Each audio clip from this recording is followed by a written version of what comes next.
So, before I offer this talk on one of my favorite topics, which is self compassion, I wanted to share some news, especially for those of you who may listen to these talks from quite a distance, which is that one of my managers has finally convinced me to start offering online streaming for my in person retreats. And I'm so excited about this. And I really hope that it will help more people to participate and benefit from attending retreat.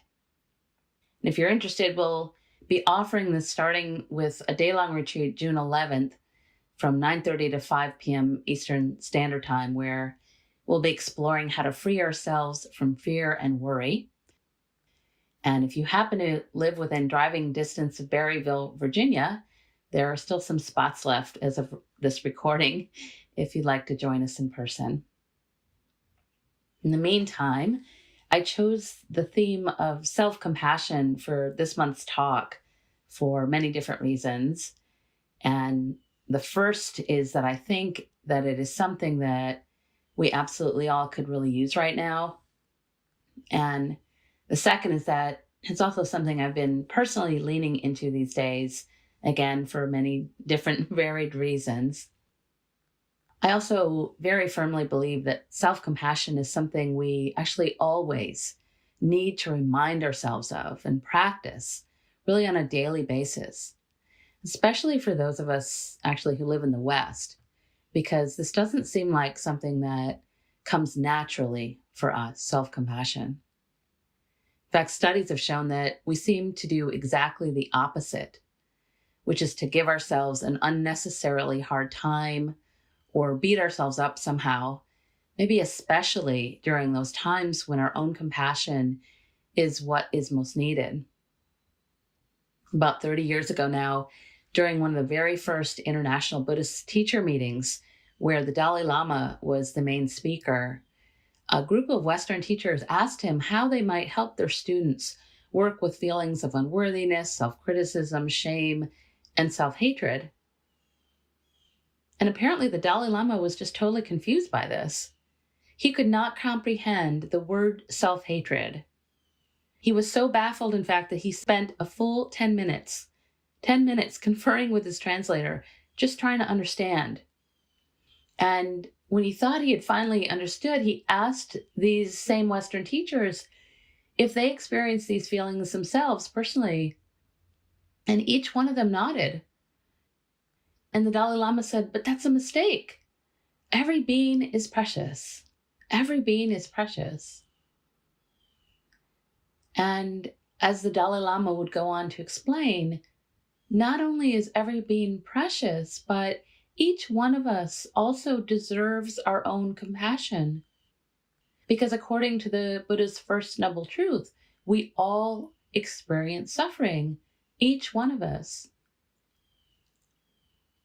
Many years ago, I recall one of my teachers saying something that really stuck with me, which is that you could probably walk up to any person on the planet and place your hand in theirs and say something like, "I just wanted to let you know, a friend told me what you've been going through lately, and I'm so sorry.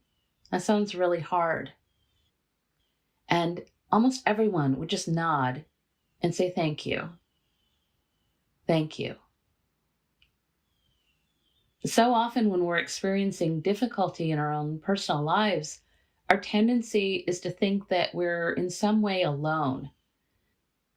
But of course, this just isn't true. We all experience suffering. And in fact, it is truly what connects us. As my favorite Buddhist nun, Pema Chodron, tells us, sorrow has the exact same taste for all of us. We all feel grief and anger and envy and shame and joy. And yet, if we're honest, whenever we think about offering our compassion out for the suffering, we might admit that our tendency is to be a bit selective and limited about who we offer this out to.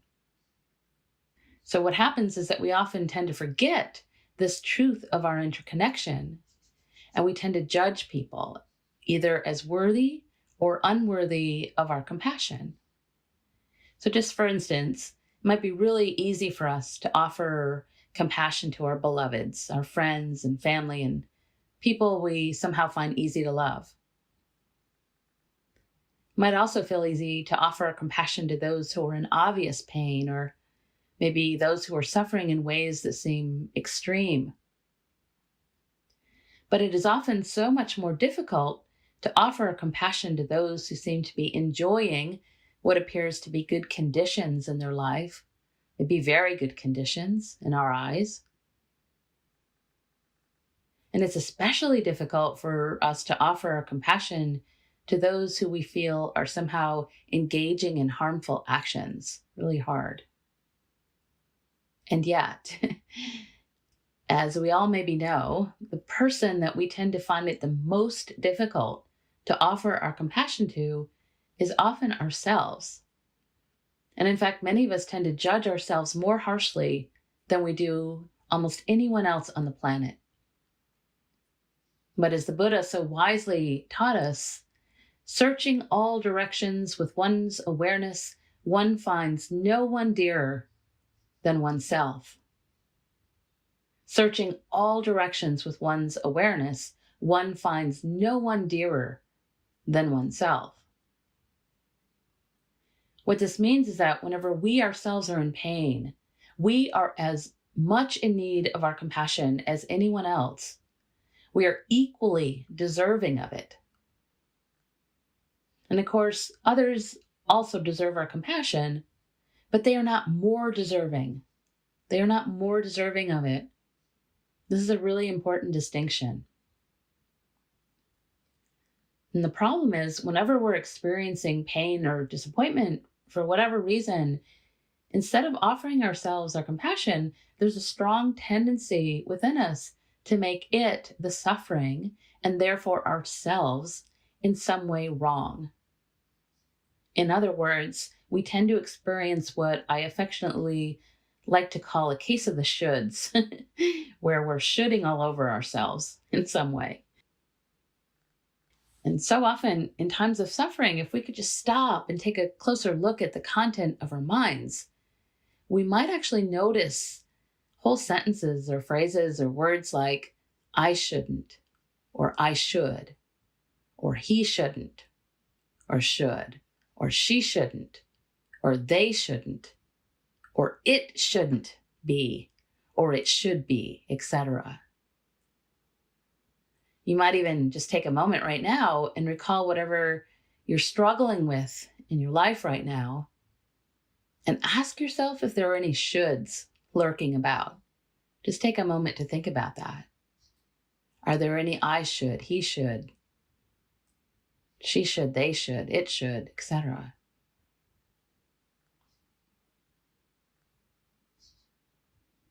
It's actually a really good practice to be on the lookout for the shoulds, because as you might imagine, they are almost always toxic.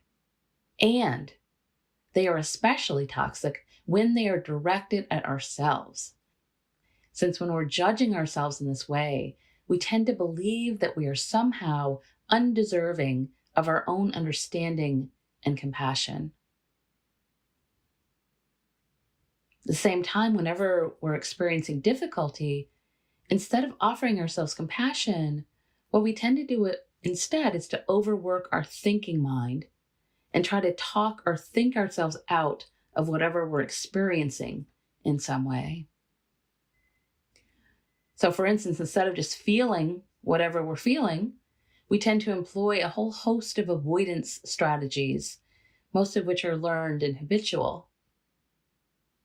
For example, this might include running around like crazy trying to fix something so that we won't actually need to confront our uncomfortable feelings. Or we might find ourselves habitually trying to fix ourselves, and we launch into a kind of harsh, hypercritical self-improvement project. Or maybe our strategy is to try to pretend that whatever we're feeling really isn't there. We try to deny its existence. Or if we do acknowledge that the feeling is there, We might then tell ourselves in some way that we, quote, shouldn't be feeling whatever we're feeling. And so we might do everything we can to hide it, put it away, stuff it down. Or maybe we try to cover it over by indulging in an unhealthy habit or two or three, maybe eating, drinking too much, watching hours and hours of TV. Or some of us tend to resort to blame and start pointing our fingers at ourselves, others. Again, all in an attempt to avoid our feelings. So essentially, all of these strategies are just different habitual ways that we use to reject or push away our own suffering, which again, we somehow either consciously or unconsciously believe is wrong. It shouldn't be. So instead of paying attention to whatever we're feeling, we're in some way saying to ourselves, I am unwilling to be with this because again, it shouldn't be. Which often leads to a sense of I'm wrong when we identify with whatever we're feeling. And of course, this type of aversion is the very opposite of compassion. It's actually a great line that I love from one of Brene Brown's books that I keep near me that helps to remind me how not to practice compassion, which is simply what we don't need in the midst of struggle is shame for being human. I'll repeat that because I love it so much. It's so simple. What we don't need in the midst of our struggle is shame for being human. And so instead of shoulding on ourselves in this way and making our suffering somehow wrong, the teachings are asking us to really flip this around and courageously open our hearts to our own pain unconditionally, which means without any conditions. The Buddhist texts describe compassion or karuna in Pali as the quivering of the heart in response to the recognition of suffering. And so compassion is in fact a verb. It's a verb. It involves a movement of the heart, a doing. It involves asking our hearts, what is the most compassionate thing to do here? What's the most compassionate thing I can do here? So you might think of it as the impulse within us to jump directly into the river whenever we see that someone's drowning, right? We don't need to personally know who that person is or judge whether they're worthy of saving or question their motive for being in the water in the first place. We just jump. And we jump because we recognize that they're suffering. There's no thought in it, only in our heart, responding directly, wanting the suffering to stop. So again, we're being asked to do the same for ourselves, to jump into the water unconditionally without first needing to question our worth or our motives. Because the truth is, if we're expecting ourselves to be perfect and flawless before we can ever offer ourselves our own compassion, this is just honestly never, ever going to happen because not a single one of us can meet this impossible criteria of perfection. It's simply the truth of our existence that to be human means to be imperfect, which is also exactly what makes our life so rich, right? So helpful to remember. There's actually a lovely line from a poem by one of my favorite poets, Donna Faulds, that I love, that helps to remind me of this. And it's so simple and it's so true. She writes, perfection is not a prerequisite for anything but pain. Perfection is not a prerequisite for anything but pain. So helpful to remember. And again, what the practice is trying to offer us is a way to learn how to do this without first needing to receive compassion from others and without first needing permission from outside of ourselves. This is one of the most profound things that I've learned from the Buddhist teachings over the years. The truth that all I really need can be found right here in my own heart. I've also learned the truth that what is endlessly painful is trying to search for and discover the same thing outside of myself, because that's completely unreliable. It's unreliable. Lao Tzu, the famed author of the Tao Te Ching, describes it so beautifully. Always we hope someone else has the answer. Some other place will be better, some other time it will all turn out. This is it. No one else has the answer.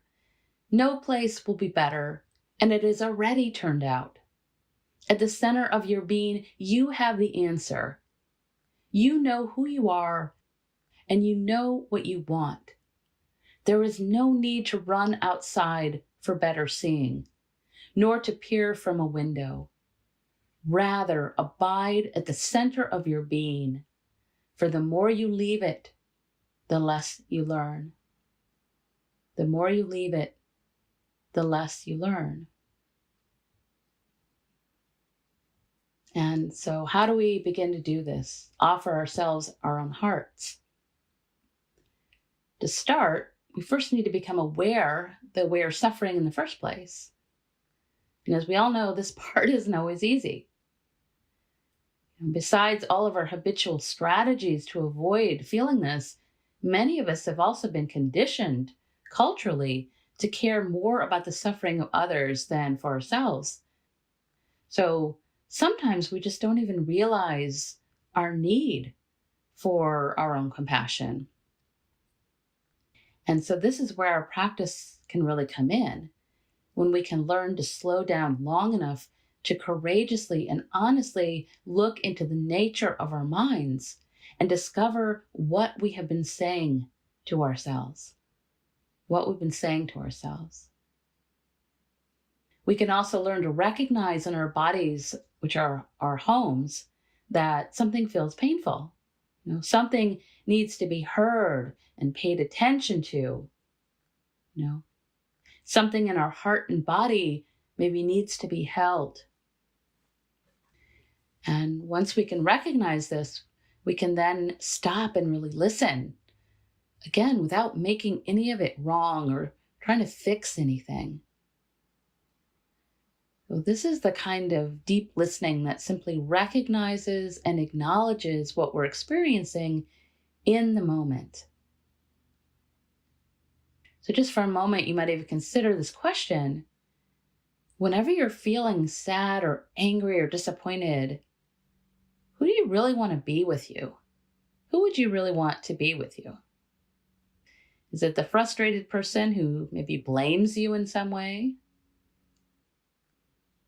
Is it maybe someone who yells at you? Or maybe someone who tells you that you should stop being sad or angry or upset? Or maybe worse, tells you you shouldn't be feeling whatever you're feeling? Is it the anxious person who showers you with solutions?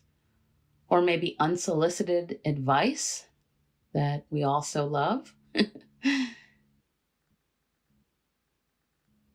What about the person who simply leans forward and gives you a warm, kind smile and just listens and nods and maybe even rests their hand in yours or sets their hand on your shoulder while you cry?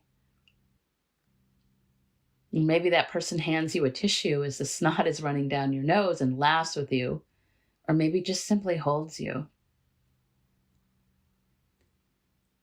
So with this type of offering, there's no fixing involved and definitely no judging. It's just a kind of pure, gentle, kind presence and a warm heart that is simply with you, completely allowing your pain, again, without judgment. This person is empathizing with your pain, not from a place of being above, but from a place of, I can see and sense how painful this is for you, and I so wish you weren't going through this. I really care about the suffering, and I wish for it to end for you. Just this year, I overheard one of my dear managers, Anne Champ, offer this kind of compassion so sweetly and simply to one of our students who was really upset about being lost on the drive to our retreat.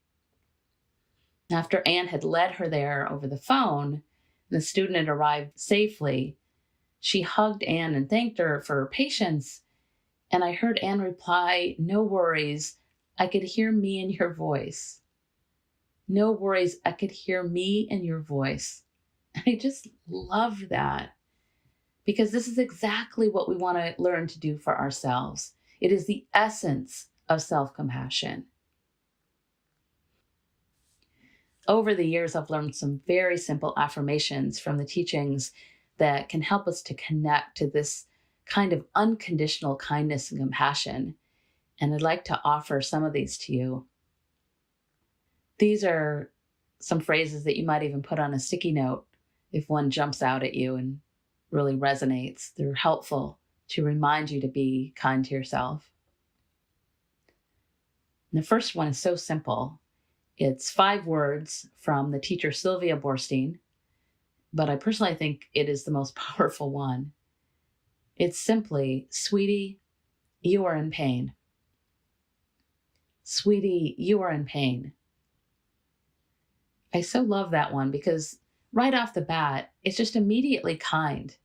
You can use another word besides sweetie, but some kind word. "Sweetie, you are in pain." And it's also a deep recognition right off the bat again of our suffering without any judgment. It's just a statement of fact. In her teaching, Sylvia takes this phrase even further and adds these words, which are relax, take a breath, let's pay attention to what's happening, then we'll figure out what to do. In other words, then we can decide what's most needed, the most compassionate response, which is exactly how we're being asked to practice. First, pay attention to what's happening and allow it. I also often use a wonderful phrase from the teacher and writer Kristin Neff, which is, "This is a moment of suffering. Suffering is a part of life. It's what connects us. May I be kind to myself. May I give myself the compassion that I need." I'll say that again. This is a moment of suffering. Suffering is a part of life. It's what connects us. May I be kind to myself. May I give myself the compassion that I need. I like that one. Another one of my teachers, Tara Brach, often uses the phrase, "I care about this suffering." You'll notice the word "this." So it's not my suffering, it's the suffering. Recalling that other people are also going through the exact same thing. So for this one, when we can really access it and remember it, it can help us to feel not so alone, which, as we all know, is so painful. Another very traditional way that we can work with the recognition of suffering is by actually bringing a sense of gratitude to it, to bow to the difficulty, whatever it is. Because the hard truth is, if we can really stay with it and not run away from it, there's an opportunity to help us to learn and transform in some way. It can be. And finally, a third affirmation we can use is, "May this suffering serve awakening. May this suffering serve awakening." And honestly, this is the one I usually resort to when I'm still really wanting to battle with it in some way. So that's the first step, to simply recognize that we are in pain, to acknowledge it, and to remember that we are not alone. After we've recognized that we're hurting, the second step is to courageously allow ourselves to feel whatever we're experiencing and to really get to know what we're feeling. And of course, this allowing part is the most difficult part. And so it takes a lot of practice and patience and courage. And this is because it's asking us to go against our instincts and not run away, to be fully present and in touch with our own pain, as well as the thoughts and the beliefs and behaviors that are fueling it.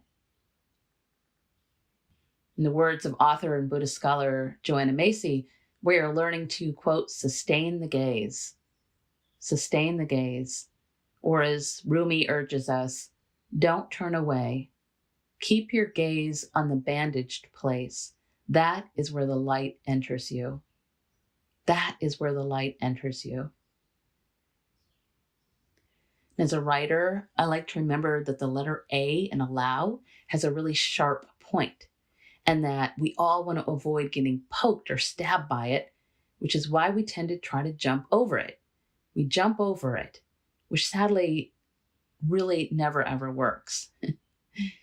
And so whenever we can recognize that we're struggling or suffering, we can start to allow by consciously dropping out of the thinking mind and kindly, courageously be with our feelings, the actual physical sensations in the body and the heart. This is how we do it. So for instance, we might begin to notice and allow maybe a gripping and tightening squeeze in the heart or the throat, or, a feeling like maybe someone is literally pinching us, in the throat or the heart, or putting pressure there. Maybe we sense a heaviness that feels almost like rocks through our body. Or maybe we have a sense of deep tiredness or achiness or sense of hollowness. Maybe a kind of sensitivity or an anxiousness. We're just noticing these physical sensations in the body and the heart. And as we learn to stay with these sensations, we might even think of this allowing as a kind of holding, as the way we might hold a child who is crying and afraid and who maybe believes there's a monster under the bed, right? So the idea is we don't berate the child for crying or for being afraid or tell them that they're wrong or crazy. We simply hold them and tell them, it's okay. I know you're afraid and I'm right here. So we're patient and we're kind and we wait as the storm blows through, if you will. And that's how we allow with compassion. And again, here you might recall Sylvia Borsting's suggestion of how we practice this allow part, which is relax, take a breath, let's pay attention to what's happening, then we will figure out what to do. Then we'll figure out what to do. When we can practice in this way, this compassionate allowing might even invite a kind of deep letting go. So for instance, maybe finally, we might allow ourselves to cry. Or maybe we finally allow ourselves to feel our anger. Or maybe our grief. Or whatever it is, we allow ourselves to feel it.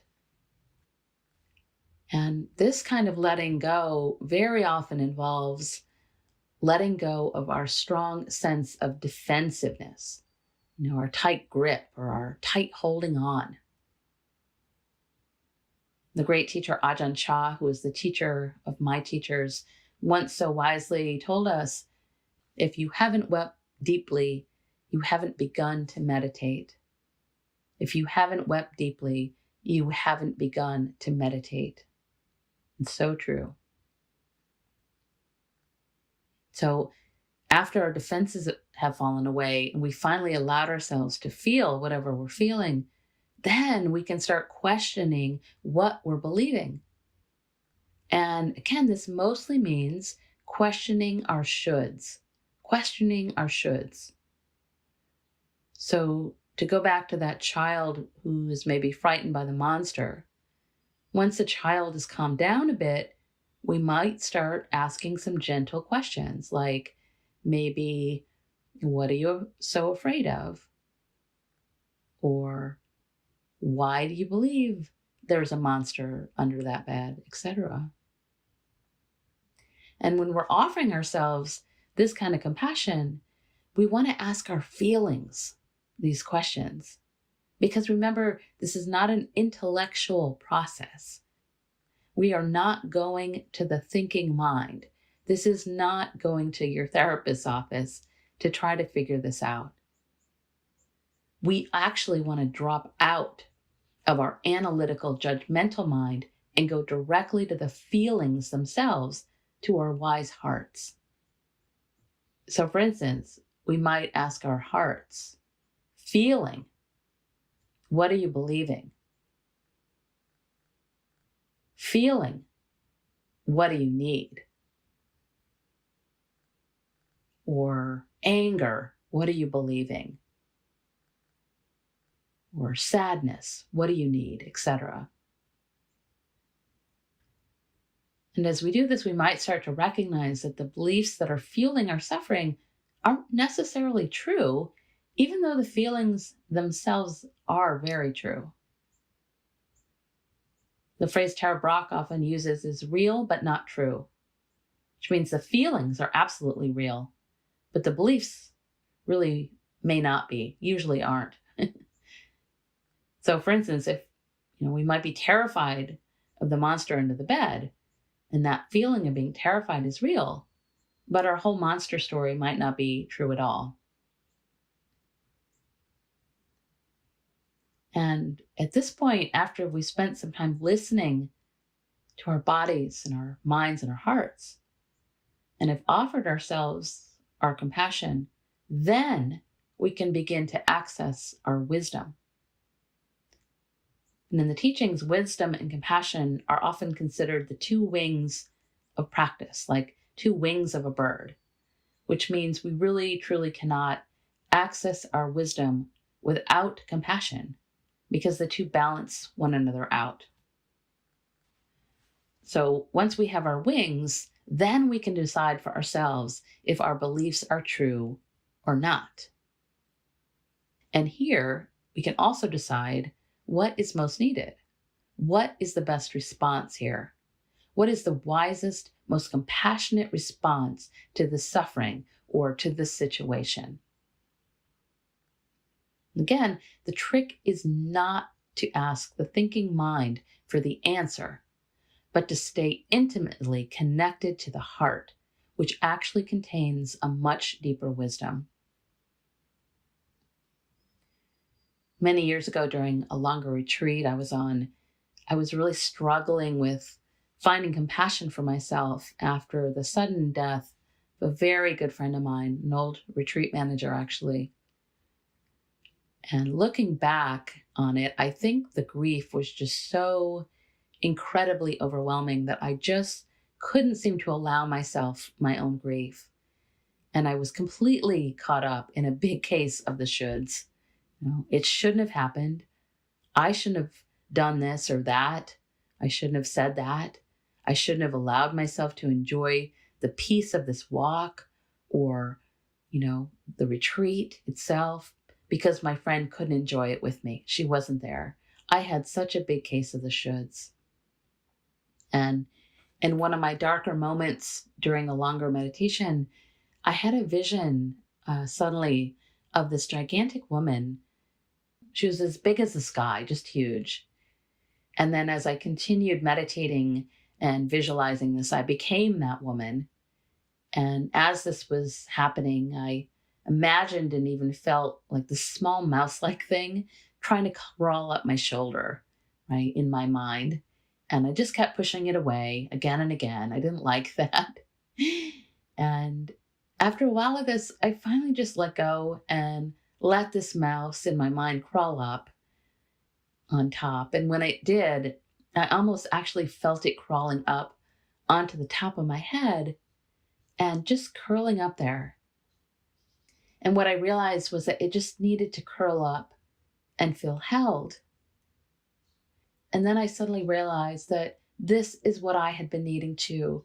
And my defenses broke, and I was finally able to let go and just cry. Just cry. And very soon after that sit, actually, I needed to walk down to the meditation hall and listen to a talk by one of the teachers. And right next to the doorway, right in front of it, I saw a big gold statue of Kuan Yin, who is the Bodhisattva of compassion. And in all my many years of meditating at this particular retreat center, having walked past that statue maybe hundreds of times, I was amazed that I had never ever noticed that at the very top of Kuan Yin's hair, kind of nested there, was the Buddha. And in that moment, what I realized was that compassion is what holds our wisdom. It holds all the teachings, actually. It's actually the bigger thing. Compassion is the bigger thing. So I think I will end here. And I'd like to offer a brief meditation on self-compassion if it's available for you. So whenever you're ready, I'd like to invite you to find a comfortable posture if you're sitting. Close the eyes. If you're out walking, you might get in touch with the very bottom of your feet on the earth and notice yourself walking. Become more embodied. You can sense the breath, the movement of the body. If you're sitting, you might connect with the breath right away. If you're driving, same thing. Maybe feel your hands on the wheel, your feet, your breath, keeping your eyes open, obviously.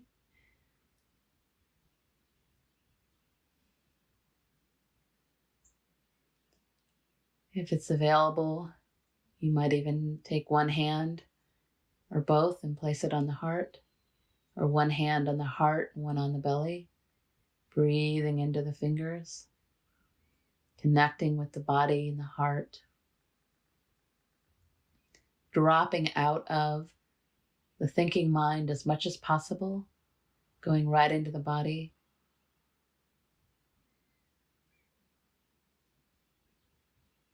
Breathing in, breathing out, aware of the body breathing.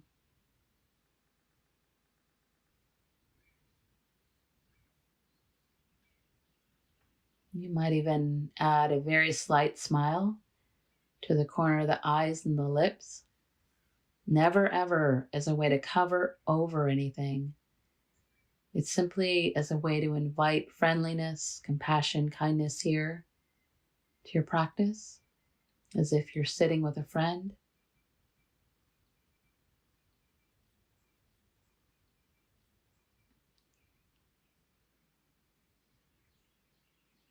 On each exhale, you might consciously let go a little more of any tension in the body, dropping down.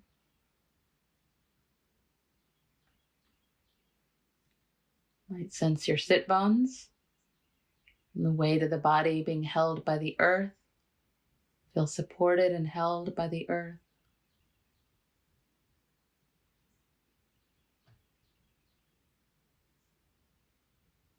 Might drop the shoulders, let go.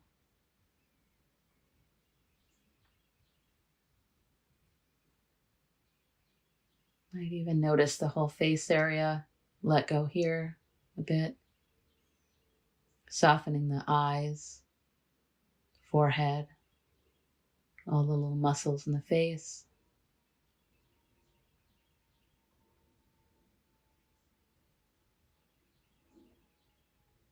You might allow the tummy to be soft, undefended, naturally breathing.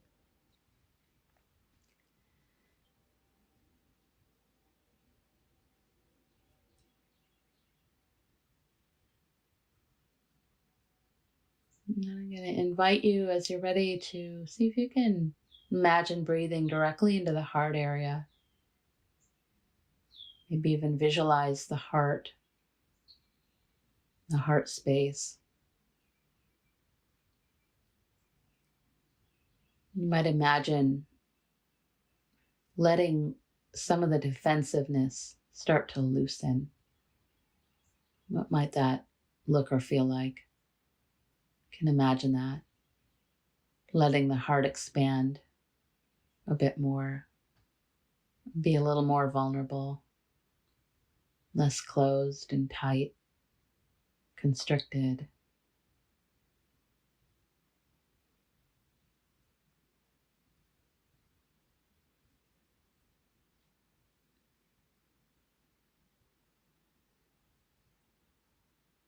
Still breathing, aware of the body.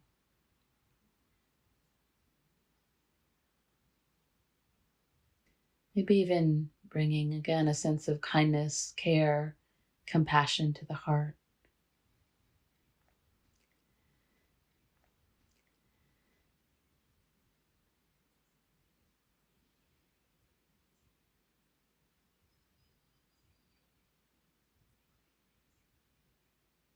As you're ready, I'd like to invite you to think about whatever you're struggling with in your life right now. Just pick one thing. And maybe just allow whatever you're feeling to be here with you. Can you allow it to be here and really just feel it with kindness and compassion?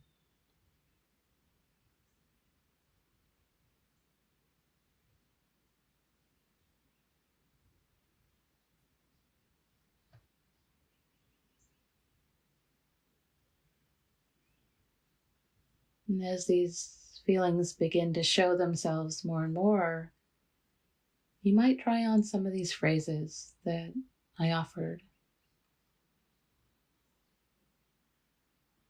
So what happens when you use Sylvia Boorstein's phrasing of, "Sweetie, you are in pain. Sweetie, you are in pain."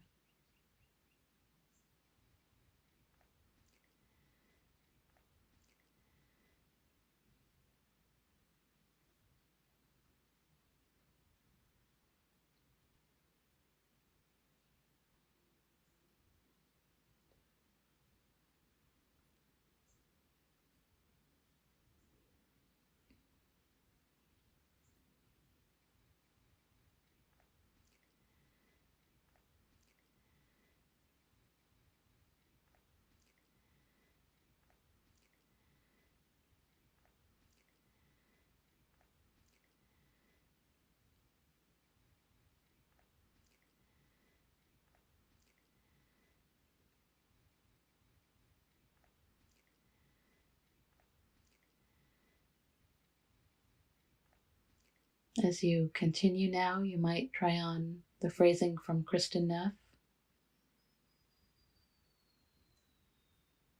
This is a moment of suffering.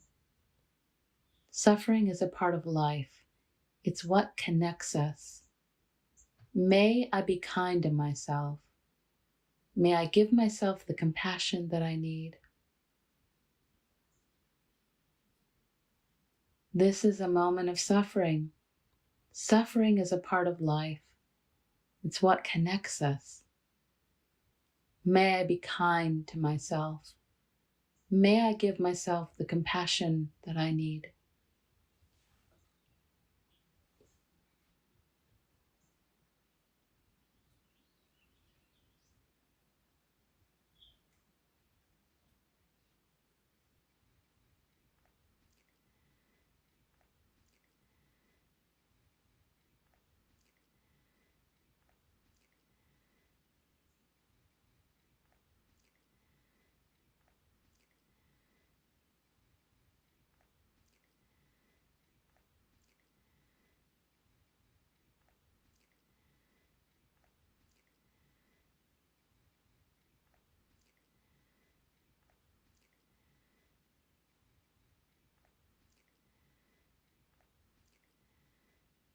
As you continue now, you might try on this phrasing from Tara Brach. which is, I care about this suffering. I care about this suffering. May this suffering serve awakening. I care about this suffering. May this suffering in some way serve awakening. And staying with that.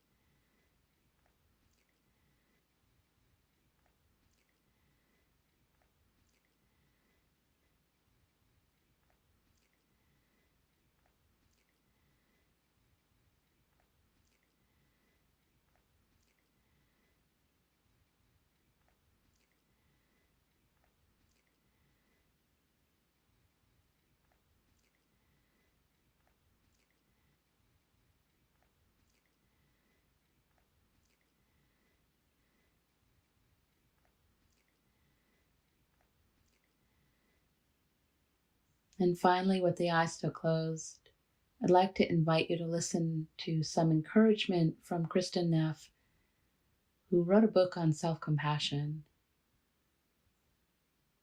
And she wrote, I once heard a meditation teacher say, the goal of practice is simply to become a compassionate mess.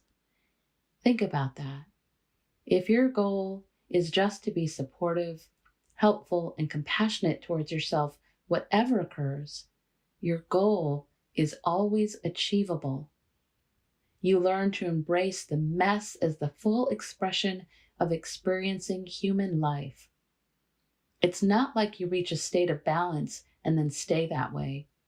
We constantly fall out of balance over and over. And it is compassion for stumbling that restores equilibrium. It is compassion for stumbling that restores equilibrium.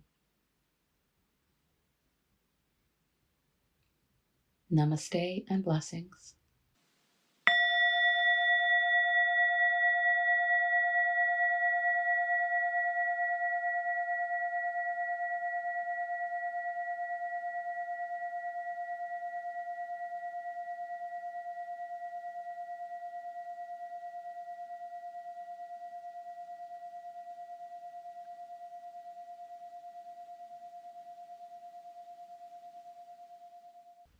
I hope you enjoyed this talk. These talks are always offered freely so that no one is ever denied access to these teachings, and your support really makes a difference. Dana is an ancient Pali word meaning spontaneous generosity of heart.